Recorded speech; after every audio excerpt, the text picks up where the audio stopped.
क्यों हटाया मतलब? अरे बड़ा और अपडेटेड टीवी है ये।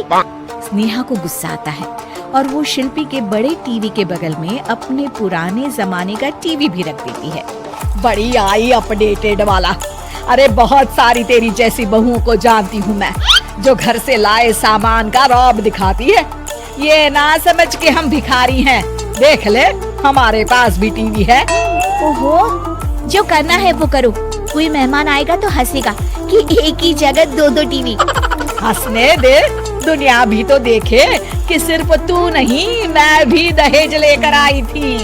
अब यही हाल हर सामान का हो जाता है। ड्राइंग रूम में एक साथ दो तरह के सोफे रखे होते हैं, एक नया आलीशान तो एक पुराना लकड़ी का। शिल्पी स्नेहा की इस आदत से काफी दुखी हो जाती है।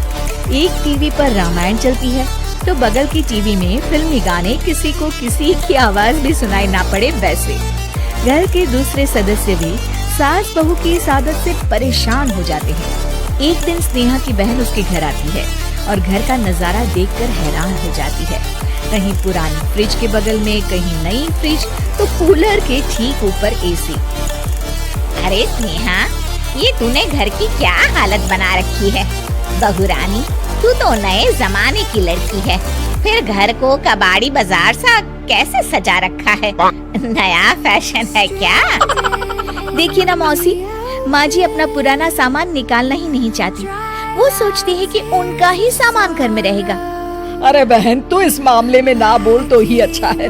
मैंने बहुत सी बहुओं को देखा है अपने लाए सामान पर सास को धौंस दिखाते, और मैं भला किसी की धौंस को क्यों सहन करूं?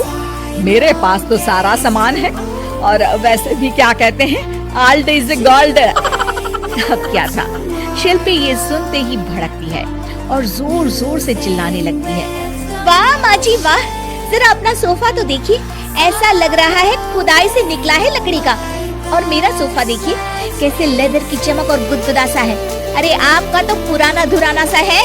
शिल्पी देख, मेरे पिताजी ने जो दिया है वो उनकी निशानी है, उसके बारे में मत बोल। तू तेरा सामान ले जाकर अपने कमरे में रख ले। क्यों? मैं अपना सामान क्यों कमरे में रखूं? और जो मेरे ससुराल आए वो यही कहे, ओह कितना ओल्ड फैशन घर है। दोनों की बहसा बहसी में मौसी सर पकड़ लेती है। तुम दोनों जब देखो तब लड़ती रहती हो। मैं तो चली किचन में बादाम का शरबत बनाने।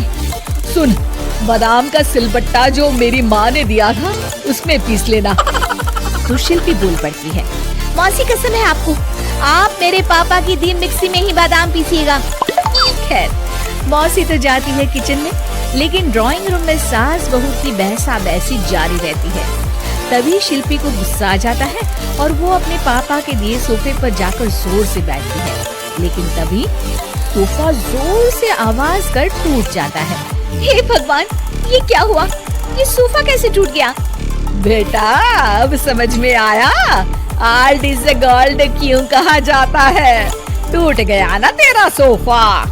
तभी किचन से जोर से आवाज आती है और मौसी काली पीली होकर किचन से बाहर निकलती हैं। शिल्पी, तुम्हारी कसम के चक्कर में मैंने बादाम के लिए मिक्सी का उपयोग किया था, लेकिन जैसे ही प्लग ऑन किया, अरे मेरा ये हाल हो गया। और भरोसा करो आजकल की चीजों पर।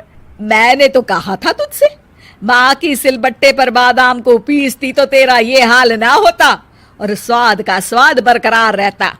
अरे जब सब चीजें घर में थी तो क्या जरूरत थी तेरे पापा को सामान देने की?